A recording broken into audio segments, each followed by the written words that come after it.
गोविंद और कविता भाई बहन थे। कविता बड़ी थी, गोविंद छोटा था।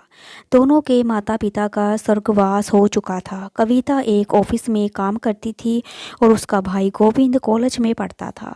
एक दिन गोविंद ने कविता से कहा, दीदी मुझे कॉलेज की फीस देनी है, मुझे कुछ रुपए चाहिए। कविता ने कहा, अभी तो मेरे पास पैसे नहीं हैं, कल तक मैं तुझे पैसे दे दूंगी। कविता ऑफिस से एडवांस मांगकर गोविंद को पैसे देती है। वो अपने भाई को अफसर बनाना चाहती थी, इसलिए वो दिन में ऑफिस में काम करती थी और शाम को घर में काम करती थी। कुछ दिन बाद गोविंद की पढ़ाई पूरी हो गई। एक दिन गोविंद ने घर आकर कविता को बताया, दीदी मुझे बहुत बड़ी कंपनी में मैनेजर की नौकरी मिल गई है, अब तुम काम करने की तुम्हें कोई ज़रूरत नहीं है।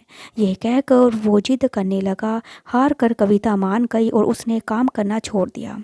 अब वो घर संभालती। ऐसे ही समय बीत रहा था। एक दिन गोविंद ने कहा, दीदी मैंने कुछ रुपए जोड़ लिए हैं, अब मैं आपकी शादी करना चाहता हूँ। ये सुनकर कविता ने कहा, नहीं भाई, पहले मैं तेरी शादी करूँगी, जब घर संभालने वाली आ जाएगी तो मैं भी शादी कर लूँगी। कविता ने एक अच्छी सी लड़की देखकर गोविंद की शादी कर दी। हल्का को भाभी के रूप में पाकर कविता बहुत खुश हो गई। धीरे धीरे हल्का ने पूरा घर संभाल लिया और तीनों बहुत खुशी से रह रहे थे।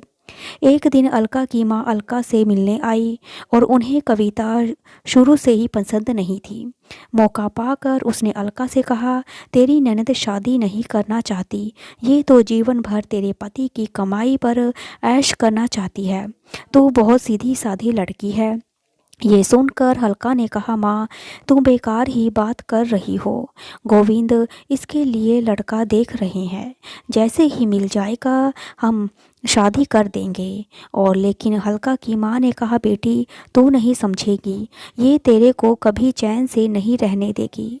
अगले दिन गोविंद ने कविता से कहा, दीदी मैंने आपके लिए एक लड़का देखा है, आप कहे तो बात आगे बढ़ाई जाए। लेकिन कविता ने कहा, नहीं भाई, मैं अभी शादी नहीं करना चाहती, जब करनी होगी आपको बता दूंगी। ये सुनकर गोविंद और हल्का को आश्चर्य हुआ। हल्का के दिमाग में माँ की बातें गूंजने लगी और उसके बाद हल्का का व्यवहार कविता के लिए बदल गया। वो गोविंद को सामने कुछ नहीं कहती थी, लेकिन गोविंद के जाने के बाद कविता से छोटी छोटी बातों पर लड़ाई करती रहती। एक दिन कविता कहीं गई थी। अकेले में हल्का ने गोविंद से कहा, दीदी शादी क्यों नहीं करना चाहती? कहीं ऐसा तो नहीं कि तुम्हारी बहन हमेशा हमारे ऊपर बोझ बन कर बैठी रहे।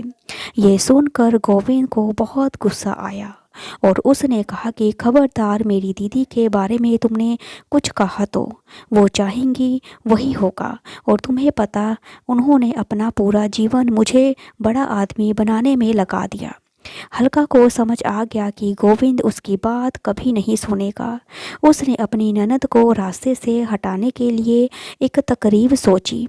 एक दिन हल्का ने कविता से कहा, दीदी काफ़ी दिनों से मैं कहीं बाहर नहीं गई, कल हम मंदिर चलेंगे। ये सुनकर कविता बहुत खुश हुई और अगले दिन दोनों मंदिर में पहुंच जाती हैं। मंदिर में पूजा करने के बाद हल्का कविता को प्रसाद देती है। उसने प्रसाद में कुछ मिला रखा था।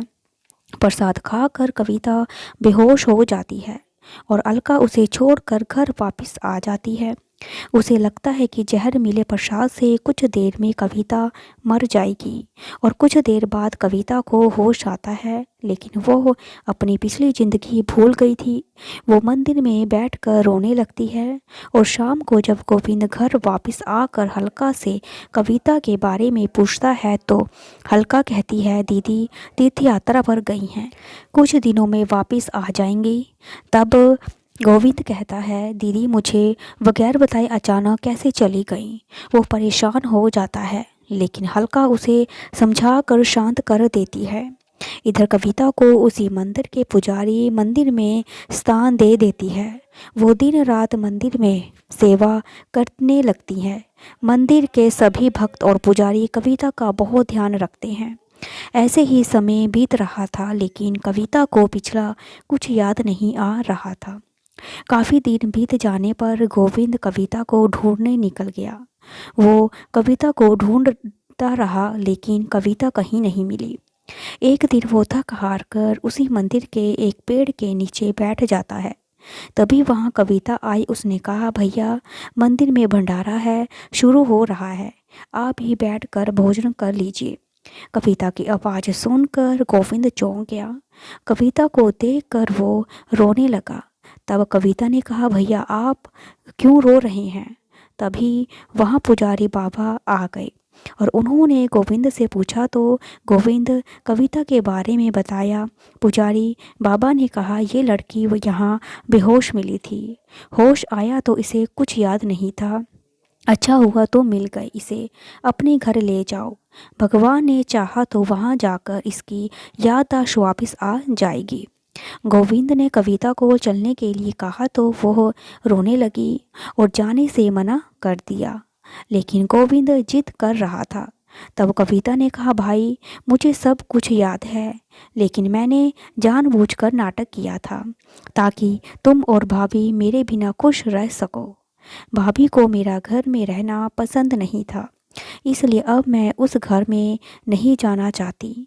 ये सुनकर गोविंद रोने लगा और कविता से बोला, दीदी अगर आप घर नहीं चलोगी तो मैं भी यहीं रहूँगा। उसकी बात सुनकर कविता घर आने के लिए तैयार हो जाती है, लेकिन उसने गोविंद से कहा कि मेरी एक शर्त है, तुम भाभी पर गुस्सा नहीं करोगे।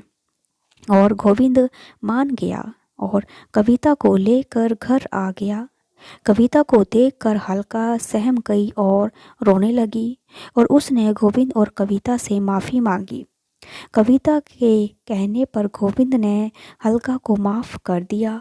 कुछ दिन बाद कविता ने शादी कर ली और अपने ससुराल विदा हो गई। अगर आपको मेरी कहानी अच्छी लगी तो लाइक करें, शेयर करें, सब्सक्राइब करें और देखने और सुनने के लिए थैंक यू सो मच।